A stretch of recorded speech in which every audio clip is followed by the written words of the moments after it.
Hello everyone, I am Nick from Bootstrap. In this tutorial, we are going to see how to write our MQTT client service using the platform. Let's go to the platform guide. Click on the data handling section and then the MQTT input subsection. In this module, you can have n number of MQTT clients listening to various brokers and various topics. As soon as the message arrives in the topic, the corresponding rule will execute.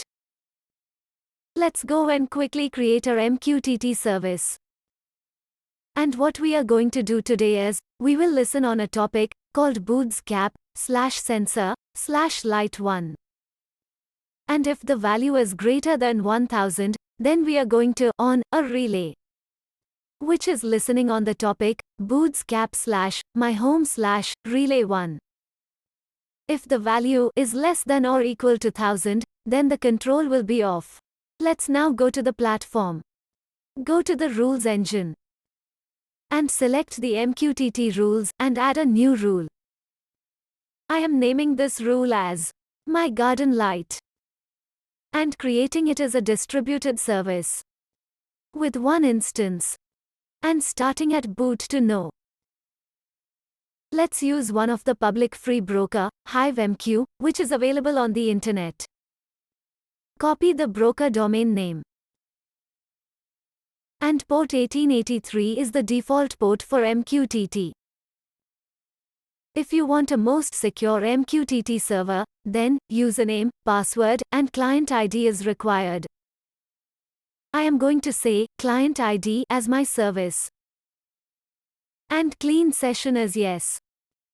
And rest of the fields will be defaults.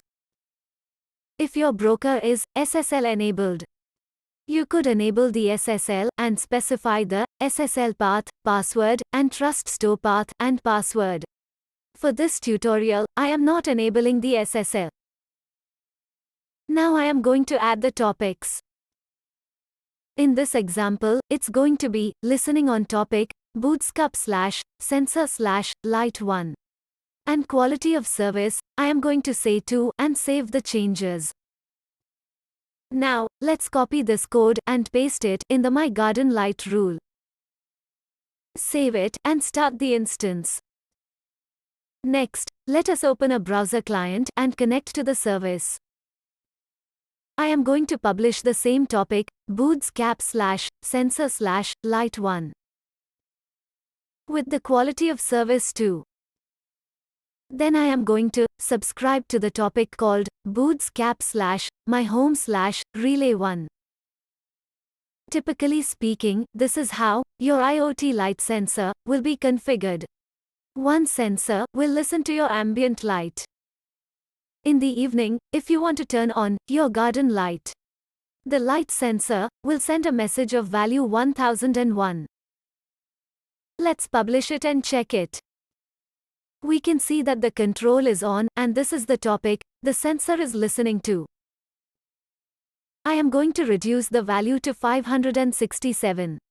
And the control is off now. Let's go back to the rule, and it's only a few lines of code. What the code does is, it converts the payload into integer. And if the value is greater than 1000, the control is on. Otherwise, it will be off. And finally, we will be publishing it into this topic. To find out more about MQTT, you can look into the MQTT message context. Whenever a message arrives to the platform rules, these are the methods available in the message context API. Using MQTT context, whichever service MQTT is configured, these are the methods you could use to publish the data to any of your topics. That's it for now in this tutorial. Please visit our website and learn more about the platform capabilities. Thanks for watching.